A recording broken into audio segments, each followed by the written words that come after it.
अगर कोई जय श्री राम बोल सकता है, अगर कोई जय हिंदू राष्ट्र बोल सकता है, कोई जय सावरकर बोल सकता है, कोई जय गोलवलकर बोल सकता है, तो कोई जय फिलिस्तीन क्यों नहीं बोल सकता है? कि जो ओवैसी साहब जिस समय शपथ लेने जा रहे थे, तो लोग नीचे से जय श्री राम कर रहे थे, जय हिंदू राष्ट्र कर रहे थे। वो जय फिलिस्तीन कहते तो क्या दिक्कत है? किसी एक देश का नाम लेते क्या दिक्कत है? आप जय श्री राम बोल देना, जय हिंदू, उसमें दिक्कत नहीं हो रही है। अगर ओवैसी साहब की सदस्यता रद्द होगी तो वैसे भाजपा सांसदों की सदस्यता रद्द होना चाहिए सबसे पहले। ओवैसी से पहले जो लोग बोल के आए हैं उनका भी सदस्यता रद्द होना चाहिए। वो क्या मुस्लिम इस देश के नागरिक नहीं है? क्या मुसलमान इस देश की आजादी की लड़ाई में नहीं लड़े हैं? उन लोग को थोड़ा सा इतिहास का अध्ययन करना होगा कि जब देश की आजादी की लड़ाई हो रही थी तो सभी धर्मों के लोग ने मिलकर देश को आजाद कराया, अंग्रेजों से लड़ा, कुर्बानी दिया। क्योंकि भाजपा के लोगों को संविधान का नाम लेने में, अम्बेडकर का नाम लेने में शर्म आता है। आज जिस अम्बेडकर के बल पर वो चुनाव जीत रहे हैं, जिस संविधान के बल पर पूरे भारत चल रहा है, वो अम्बेडकर का नाम लेने में उनको शर्म आता है। कभी किसी भाजपा के एमपी के मुंह से नहीं सुने हैं कि अम्बेडकर को मानने वाले लोग हैं, जय अम्बेडकर बोलते हुए, जय संविधान बोलते हुए। आप सभी लोग ने देखा कि जितना ही लोग भाजपा के लोग श्री राम का ढकोसला रच रहे थे, उनका सारा ढकोसला अयोध्या में खत्म हो गया। कि फिलिस्तीन के अंदर जो संघर्ष चल रहा है उसका हम लोग समर्थन कर रहे हैं। निश्चित तौर पर जो फिलिस्तीन के अंदर में आज़ादी का संघर्ष चल रहा है, जो वहाँ के हालात हैं और जो वहाँ के सवाल हैं, उसको हल करना चाहिए वहाँ के जो सरकारें हैं। फिर जो हम देख रहे हैं कि जो दूसरे देश के लोग हैं वो लड़ाने में लगे हुए हैं, यही बहुत बड़ी गंभीर समस्या है। एक देश को चाहिए कि उसके अंदर शांति हो, अच्छा वातावरण हो, लेकिन जो दूसरे देश हैं वो लड़ाने में लगे हुए हैं। तो निश्चित तौर पर हम पूरे फिलिस्तीन की जनता के साथ हैं, यहाँ के बुद्धिजीवी लोग, सामाजिक लोग, राजनीतिक लोग, सब उसके साथ हैं। और हम मानते हैं कि फिलिस्तीन के अंदर संघर्ष जो चल रहा है उसकी आगे जीत होगी। लेकिन ये जो सवाल है कि निश्चित तौर पर आप ये देखिए कि लोकसभा के अंदर में किसी धर्म के नाम पे कोई जीत के नहीं जाते हैं। तमाम मजहब के लोग, जनता उनको वोट देती है और वो एमपी बन के लोकसभा के अंदर जाते हैं। तो निश्चित तौर पर लोकसभा के अंदर में किसी का एक राष्ट्र का होना, किसी एक धर्म का प्रचार करना उचित नहीं है। क्योंकि पूरे लोकसभा का सत्र जो होता है, लोकसभा चलता है, वो भारत के संविधान पे चलता है और भारत के संविधान में धर्मनिरपेक्ष बोला गया है। जब धर्मनिरपेक्ष बोला जाता है इसका मतलब है कि हम सभी धर्म को मानने वाले लोग हैं। तो हम देख रहे हैं कि इस बार एक नई परंपरा की शुरुआत, इस बार कैसे पहले भी कई बार लोकसभा के सत्र में हुआ है कि कोई अगर मुस्लिम सांसद वहाँ जा रहे हैं बोलने के लिए या फिर शपथ लेने जा रहे हैं तो लोग जय श्री राम का नारा लगा रहे हैं। कई लोग तो जय हेडगेवार, जय सावरकर, जय हिंदू राष्ट्र, ये सब वहाँ सुनने में आ रहा है। कहा है बरेली से सांसद है। तो ये निश्चित तौर पर ये जो लोग हैं वो लोग संविधान को नहीं मान रहे हैं, संविधान को नहीं मानने वाले लोग हैं और वैसे लोग ही लोकसभा के अंदर में ये बर्ताव कर रहे हैं। निश्चित तौर पर हम देखे हैं कि जो ओवैसी साहब जिस समय शपथ लेने जा रहे थे तो लोग नीचे से जय श्री राम कर रहे थे, जय हिंदू राष्ट्र कर रहे थे। तो ये सब आमतौर पर नहीं करना चाहिए। ये सब संविधान कभी कतई अलाउ नहीं करता है, देश का नियम कानून भी अलाउ नहीं करता है कि किसी एक समुदाय को आप चिढ़ाने के लिए वो नारा लगा रहे हैं और ये लोकसभा के अंदर लगा रहे हैं। हम देख रहे हैं कि इसी मोदी के राज में पिछले पंचवर्षीय में भारत का जो लोकसभा था, जहाँ भारत का राष्ट्रीय प्रतीक होना चाहिए, वहाँ राजतंत्र का प्रतीक लगा दिया गया, सिंबल लगा दिया गया है जो राजतंत्र का प्रतीक है। तो निश्चित रूप से ये तो सभी लोग देख रहे हैं। तो ऐसी तुलना में जो लोग लोकसभा के अंदर में किसी एक धर्म विशेष को सामने ला रहे हैं, जय हिंदू राष्ट्र, जय अम्बेडकर बोलना चाहिए। अम्बेडकर ने संविधान बनाया, अम्बेडकर ने लड़ने की आज़ादी दिया है। अम्बेडकर के बल पर ही आज जो दबे कुचले लोग हैं वो संविधान के बल पर ही आज लोकसभा में जीत के जा रहे हैं। तो निश्चित तौर पर ऐसी भाषाओं से सभी लोगों को परहेज करना चाहिए लोकसभा में कम से कम। और जो जनता का सवाल है, हम देख रहे हैं कि पिछले दिन जो एक बीजेपी के सांसद थे, एक मुस्लिम को आपको कुछ बोल दे रहे हैं लोकसभा के अंदर में। अरे जनता की जो सवाल है, जनता आपको चुना है अपने सवाल को हल करने के लिए। जय हिंदू राष्ट्र, जय श्री राम करने के लिए जनता आपको नहीं चुना है।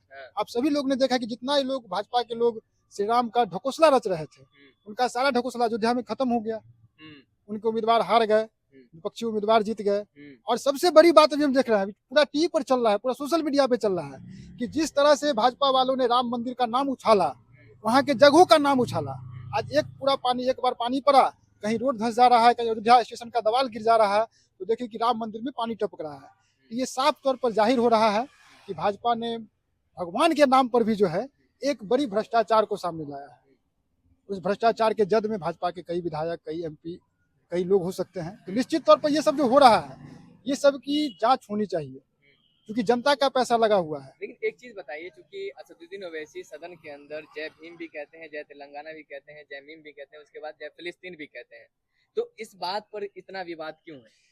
देखिए, हम तो साफ तौर पर कहें कि फिलिस्तीन के अंदर संघर्ष हो रहा है, उसके साथ हम लोग खड़े हैं। हाँ। लेकिन जब लोकसभा के अंदर, क्योंकि हम लोग भारत देश के हैं, भारत के लोग हैं, तो हम जय श्री राम भी नहीं बोल सकते हैं। अगर कोई जय श्री राम बोल सकता है, अगर कोई जय हिंदू राष्ट्र बोल सकता है, कोई जय सावरकर बोल सकता है, कोई जय गोलवलकर बोल सकता है, तो कोई जय फिलिस्तीन क्यों नहीं बोल सकता है? आजादी है। जब आप बोल रहे हैं तो हम क्यों नहीं बोलेंगे? ये तो आजादी है। जब इसीलिए हम दोनों विचार से हम दोनों का समर्थन नहीं करते हैं। पहले भाजपा के लोगों ने शुरुआत किया, तब वो बोले हैं। अगर भाजपा के लोग चुपचाप शपथ लेके चले आते, क्योंकि भाजपा के लोगों को संविधान का नाम लेने में, अम्बेडकर का नाम लेने में शर्म आता है। आज जिस अम्बेडकर के बल पर वो चुनाव जीत रहे हैं, जिस संविधान के बल पर पूरे भारत चल रहा है, वो अम्बेडकर का नाम लेने में उनको शर्म आता है। कभी किसी भाजपा के एमपी के मुंह से हम नहीं सुने हैं कि अम्बेडकर को मानने वाले लोग हैं। जय अम्बेडकर बोलते हुए, जय संविधान बोलते हुए क्या बोलेंगे? जय हिंदू राष्ट्र, जय सावरकर, जय गोलवलकर, जिनका साफ साफ दर्शन है कि उनके भारत की जो आजादी की लड़ाई, उनका कहीं कोई योगदान नहीं है। तो वैसे लोग लोकसभा में वैसे लोगों का प्रतीक मान रहे हैं। कह रहे हैं कि ओवैसी की सजा रद्द कर देनी चाहिए, इस तरीके की बातें उठ रही है। तो अगर ओवैसी साहब की सदस्यता रद्द होगी, तो वैसे भाजपाई सांसदों की सदस्यता रद्द होना चाहिए सबसे पहले। ओवैसी से पहले जो लोग बोल के आए हैं, उनका भी सदस्यता रद्द होना चाहिए। वो तो कोई संविधान इजाजत नहीं देता है, कोई भारत का कानून व्यवस्था इजाजत नहीं दे रहा है कि आप लोकसभा के अंदर में किसी एक धर्म का प्रचार करिए। हिंदू धर्म, मुस्लिम धर्म, कोई भी धर्म, किसी को इजाजत नहीं मिल रहा है। तो आप कैसे जय हिंदू राष्ट्र कह दे रहे हैं? कैसे आप जय सावरकर गोलवलकर कह दे रहे हैं? ये तो बहुत सोचनीय विषय है। और हम भारत के गणमान्य लोगों से अपील करते हैं कि आपको इस पर बहस छेड़ना होगा कि हम कैसे सांसद को जिता के भेज रहे हैं, कैसे लोग को भेज रहे हैं कि संविधान लोकसभा के अंदर जाकर के किसी एक धर्म की बात कर रहे हैं, किसी एक राष्ट्र की बात कर रहे हैं। एवं भारत के लोग हैं, धर्मनिरपेक्ष ताकत है, हम सभी धर्मों के चुने हुए लोग हैं, हमको सभी धर्म के लोगों ने वोट दिया है। तो हमको भारत की जो सवाल है, जो बिहार की सवाल है, जो अन्य जगह की सवाल है, उस सवाल के अंदर लोकसभा में बहस होनी चाहिए।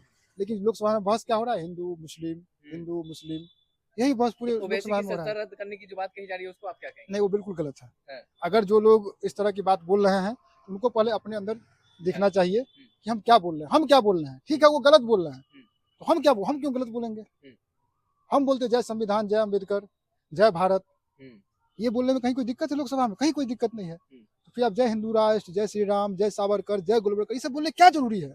वो आपने परंपरा की शुरुआत किया, वो शुरुआत आपने किया। वो 2019 के बाद जो लोकसभा चुनाव जीत के मोदी आए हैं, तो मोदी के सांसद ही तो लोकसभा में मुस्लिम के खिलाफ बोल रहे हैं। क्या मुस्लिम इस देश के नागरिक नहीं है? क्या मुसलमान इस देश की आजादी की लड़ाई में नहीं लड़े हैं? उन लोग को थोड़ा सा इतिहास का अध्ययन करना होगा कि जब देश की आजादी की लड़ाई हो रही थी, तो सभी धर्मों के लोग ने मिलकर देश को आजाद कराया, अंग्रेजों से लड़ा, कुर्बानी दिया। ये सब थोड़ा सा उनको जानना चाहिए, इतिहास पढ़ना चाहिए। क्योंकि हम लोग मानते हैं कि जो लोग पढ़े लिखे, जो लोग कुछ बोलेंगे, वो तथ्यपरक बात बोलेंगे। लोकसभा के अंदर भी जो बोलेंगे, वो तथ्यपरक बात बोलेंगे।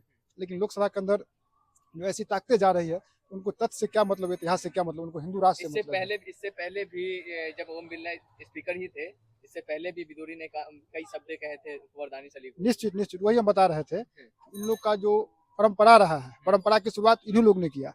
आज से 14 से पहले आप चले जाइए तो कोई इसका कोई परंपरा नहीं था। सभी लोग संविधान को मान रहे थे, जय अम्बेडकर बोल रहे थे, जय भारत बोल रहे थे, जय बिहार, जय तेलंगाना, जय महाराष्ट्र, ये सब बोलने में कोई परहेज नहीं है। जो जहाँ से जनता जीत के आ रहे हैं, वो अपने राज्य के नाम ले सकते हैं, कोई दिक्कत नहीं है। लेकिन किसी धर्म पर कमेंट करना, जय श्री राम बोलना, आप संसद से बाहर निकल जाइए ना, खूब पूजा करिए, खूब जय श्री राम करिए, कहाँ कोई रोक रहा है आपको? सब कुछ आपने किया, लेकिन फिर भी आपको अयोध्या के लोग आपको हरा के घर भेज दिया। ये तो समस्त उदाहरण दे रहा है, अयोध्या का जो लोग हैं वो उदाहरण दे रहे हैं कि आपने श्री राम के नाम पर भी लूट मचा के रखा है। आज मंदिर भी चूरा है, वहाँ का रोड भी धंस रहा है, तो कैसा आप विकास कर रहे हैं? और इसीलिए अयोध्या के लोगों ने आपको सबक सिखाया है कि आप भगवान के नाम पर, धर्म के नाम पर राजनीति न करें। राजनीति यहाँ के सवालों पर होनी चाहिए, राजनीति रोजगार पे होना चाहिए, राजनीति शिक्षा पे होनी चाहिए, राजनीति देश के हालात पे होना चाहिए, हमारा देश कहाँ जा रहा है, हम कहाँ खड़े हैं, इस पे बात होनी चाहिए। लेकिन ये लोग हिंदू मुस्लिम कर रहे हैं। लेकिन कह रहे हैं कि ओवैसी देश विरोधी काम किए हैं। नहीं, ऐसा कुछ नहीं। अगर ओवैसी किए हैं, वो भाजपा के लोग भी किए हैं, तो कार्रवाई तो दोनों पे होनी चाहिए। आखिर भाजपा के लोग क्यों नहीं बोल रहे, सब बात क्यों कह रहे हैं कि ओवैसी? कार्रवाई दोनों पे होनी चाहिए। वो जय फिलिस्तीन कह रही तो क्या दिक्कत है? किसी एक देश का नाम ले तो क्या दिक्कत है? आप जय श्री राम बोल देना, जय हिंदू, उसमें दिक्कत नहीं हो रही है। तो ऐसा मेरे ख्याल से दोनों लोग को नहीं बोलना चाहिए, क्योंकि इसकी शुरुआत परंपरा भाजपा ने किया है। सबसे पहले भाजपा के सवाल पे माफी मांगना चाहिए।